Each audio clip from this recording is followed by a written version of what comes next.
Hi everyone and welcome to... If you are friends on Facebook or Instagram, you know that for quite a few days I've been working on this doll. It represents King of Portugal Don João IV, a rather important figure in 1640 as he was the first Portuguese king after 60 years of Spanish rule. As you can imagine, this gentleman needed a sword, so I made him one. The problem was the sword I made was too small, so I just made another one. A perfect excuse to show you how to make one, or how you can make one. Let's go.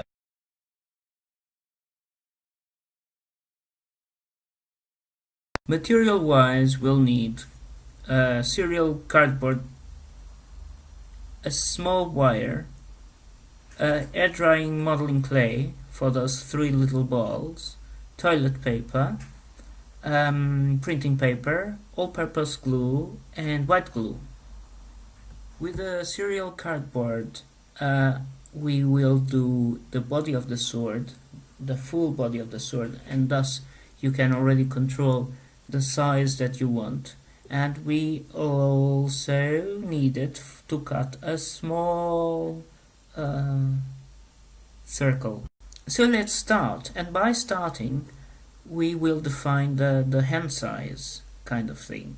So we start by gluing a strip of toilet paper around, and on top we will glue the air drying clay ball.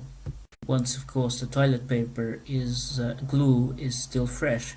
So on the other end we glue the cardboard circle.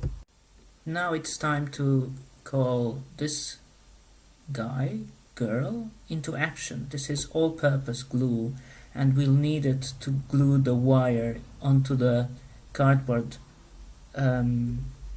strip that we made the body, or we defined as body of the sword, do you remember? And again, one has to glue or not, doesn't matter, if either on the plastified kind of side or on the non-plastified kind of size. Another plus is that this glue dries rather fast, or faster than wood glue or white glue. In the meantime, one grabs a little tiny bit of toilet paper and just make small rolls.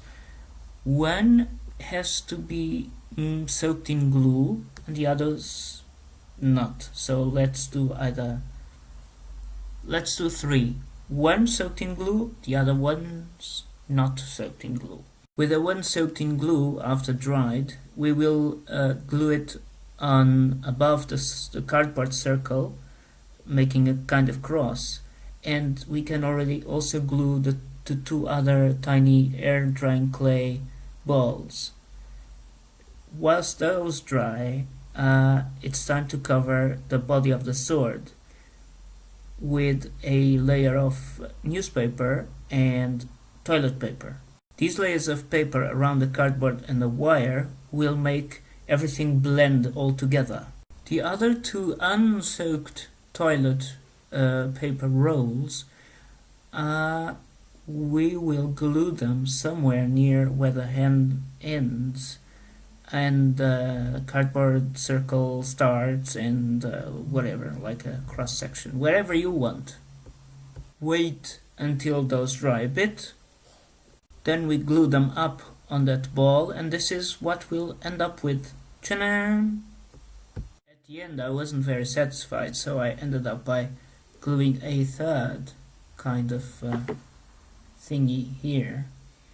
And the rest is easy to understand. I soak them with a starch and glue and water paste, which I always call liquid cold porcelain. And after dried, I painted in yellow and then metallic gold paint. The rest is just acrylic black I don't do naked swords because as they are always to pose on or fitted on some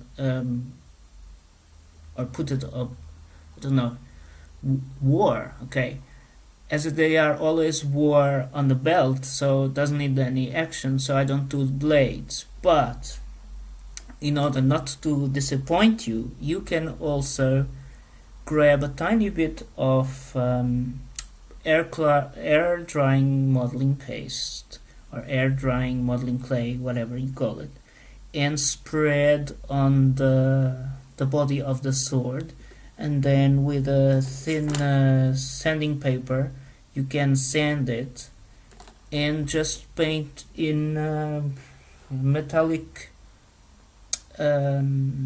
gray, and thus you will have a naked sword. Again, I don't do naked swords because up until now didn't felt that necessity. Next I will do the golden tip and place the sword on the gentleman, which will look something like this. Very, very posh. I will glue the buckles into the buckles, I don't know their names, and sword wise that's it.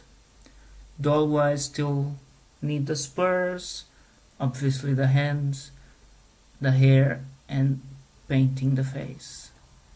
And a sash, kind of posh sash around the chest. And again, sword-wise, that's it. Visit me at myroyaldolls.wix.com/myroyaldolls. Namaste.